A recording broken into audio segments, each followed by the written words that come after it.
It seems like it's a conspiracy. And the first thing they did was they got rid of the businesses. The second thing they did was they got rid of the resources. Who's they? You. We.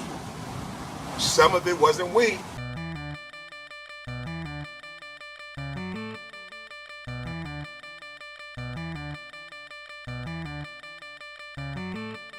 You're being confrontational.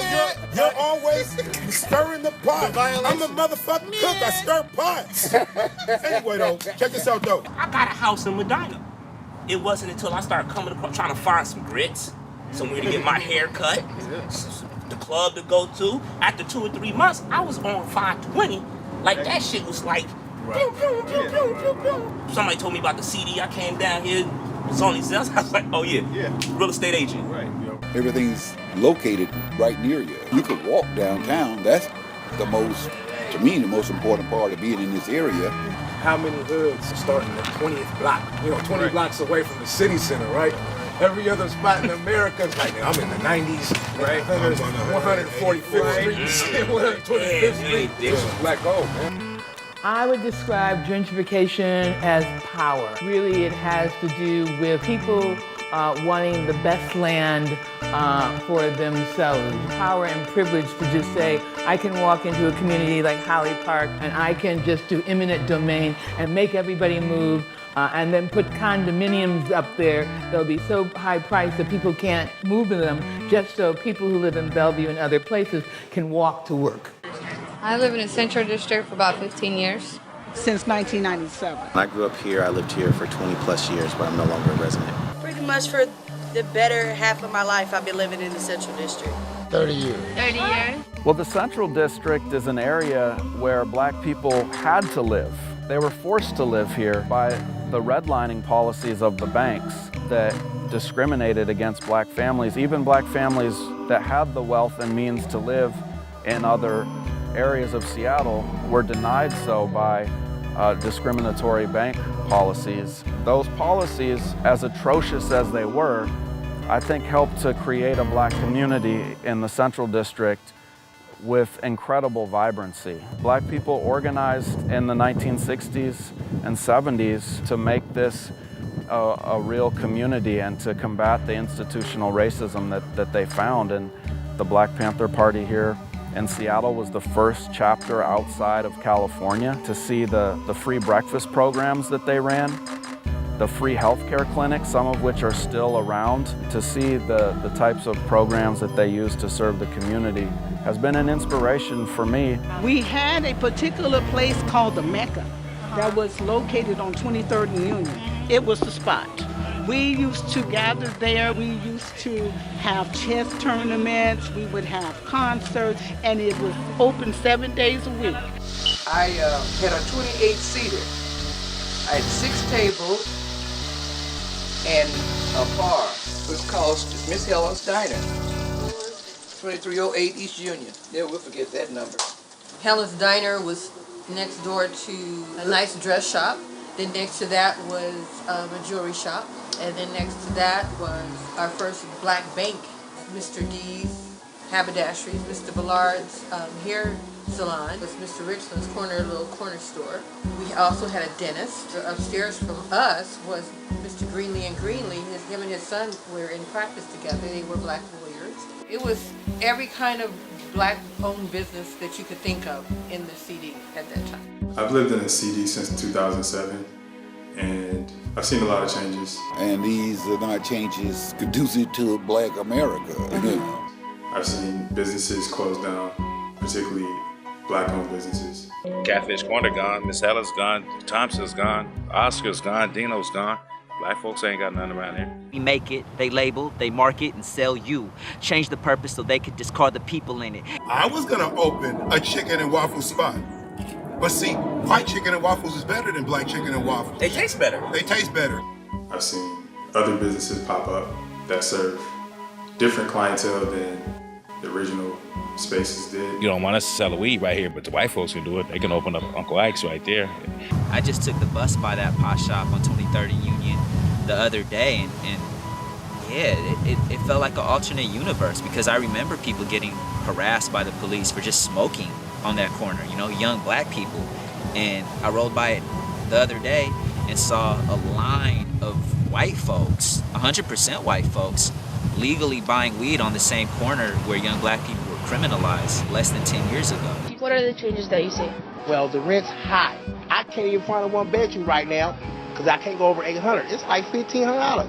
In this last year, my rent has gone up $210. Most minorities can't even afford to live anymore. That's why you see most of them going south to Federal Way and Tacoma. I lived in Renton, I lived in Skyway, in West Seattle, in White Center. I lived everywhere else, but I can't seem to afford to come back.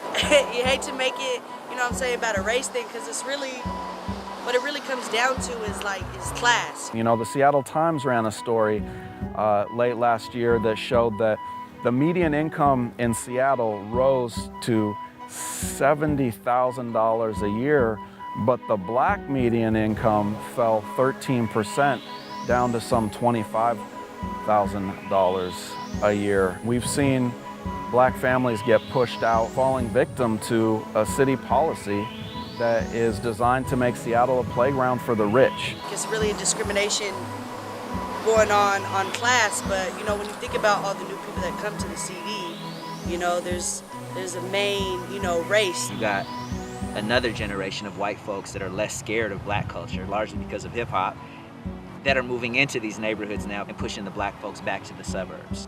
That is the pattern that I see happening, not only just in Seattle, but every major metropolitan area I go to in the country. The new hood is outside the city, and white folks live inside.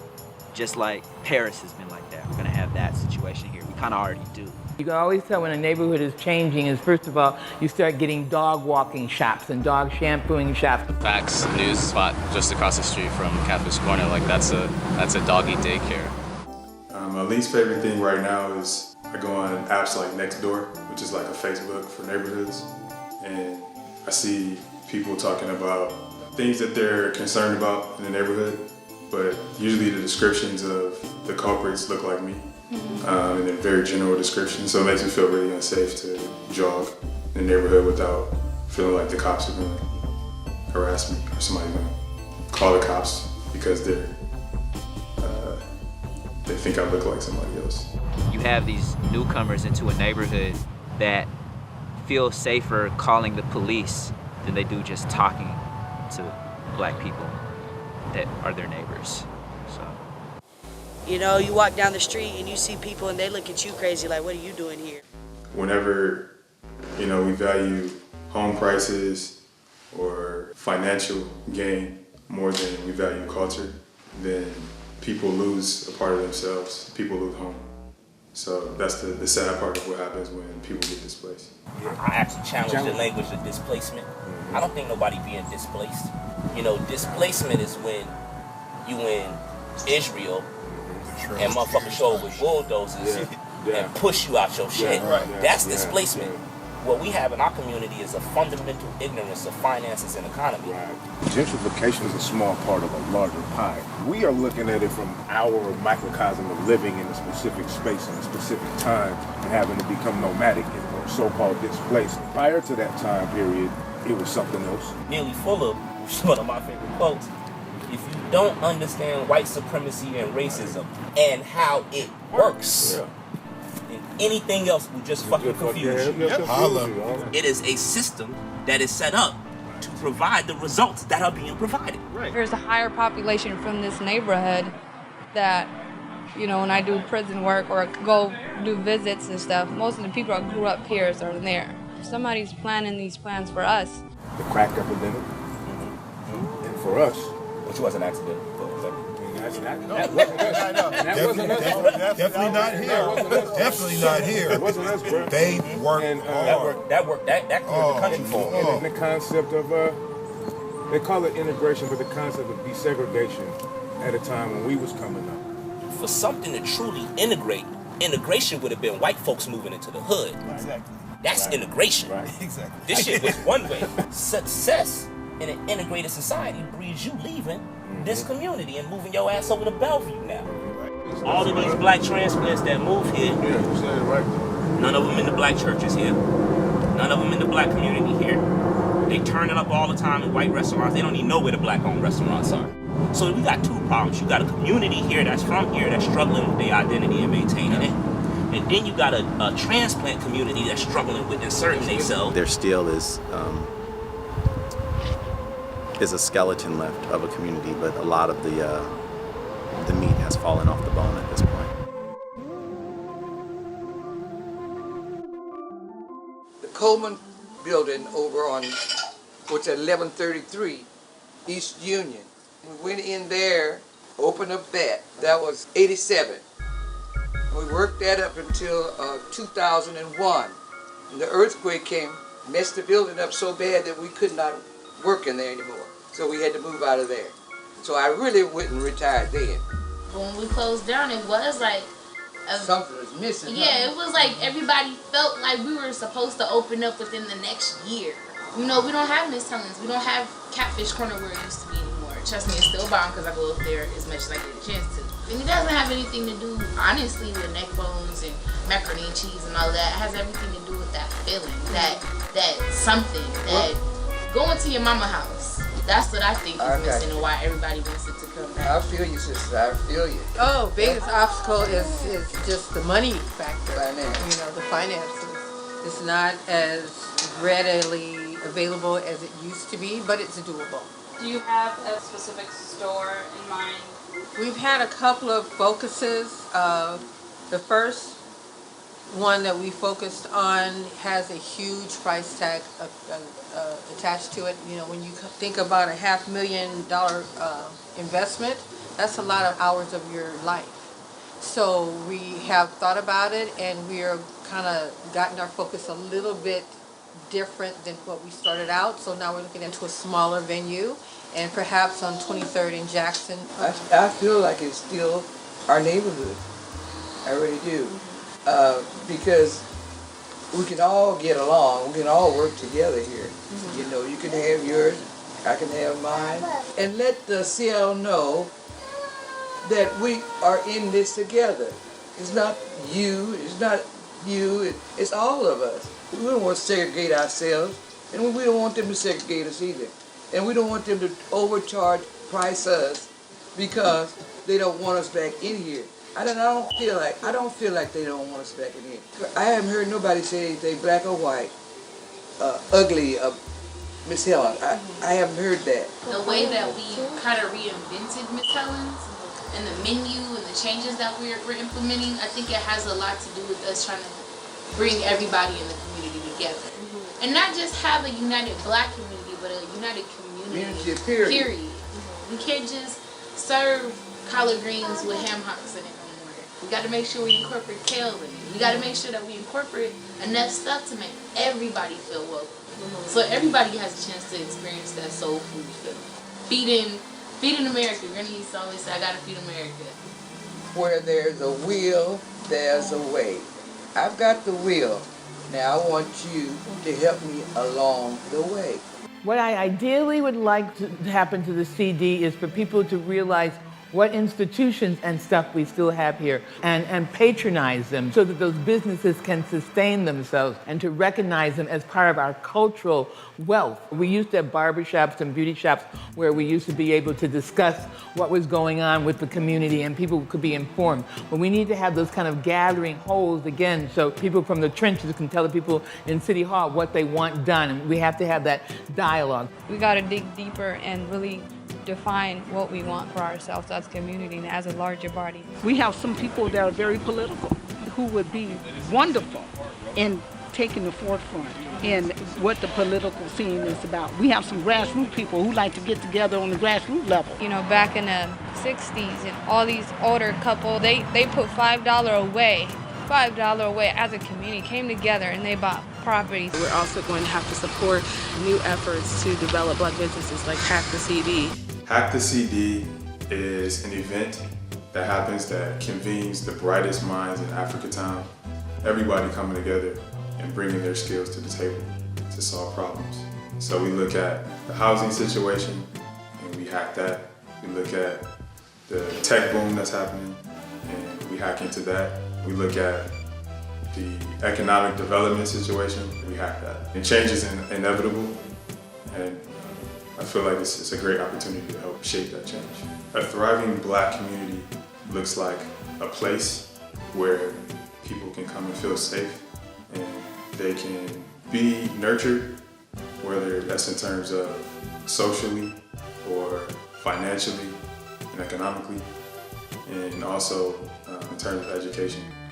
Within the walls of Garfield, we have segregation in terms of the different classes that students attend, with our advanced placement classes being disproportionately white and our general ed classes being disproportionately students of color.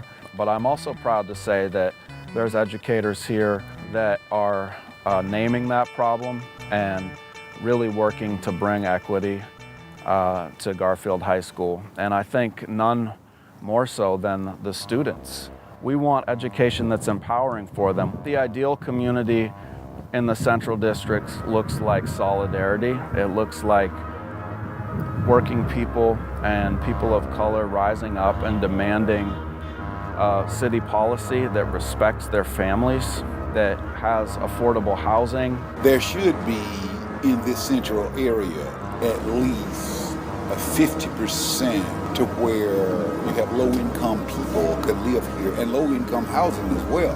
So we need some cheap rent, more jobs around here, and then start with the community. Everybody sit together, checking on people. You know, that's the brotherly love that the Central District has that we've been known for. I'm proud to say that the Garfield High School Black Student Union won the city's Human Rights Award this year for their courageous stand demanding that Black Lives Matter. And to me, that's a glimpse of what the Central District can be, a beacon for social change and solidarity between, young Black folks, but also all of their white peers, their Asian peers, their Latino peers, their immigrant peers, and everybody. For me, being Black is being resilient. I think it's going to be that viral unity that is going to be the new community. We're here in the CD, but we're also in Renton, and we're also in Tacoma. Gentrification, I'm beginning to think, may be about place, but I think it's more about gentrification is a mindset. And I think what we have to do is fight the mindset of gentrification, even while the physical reality is going through, because we've proven we can outlast that.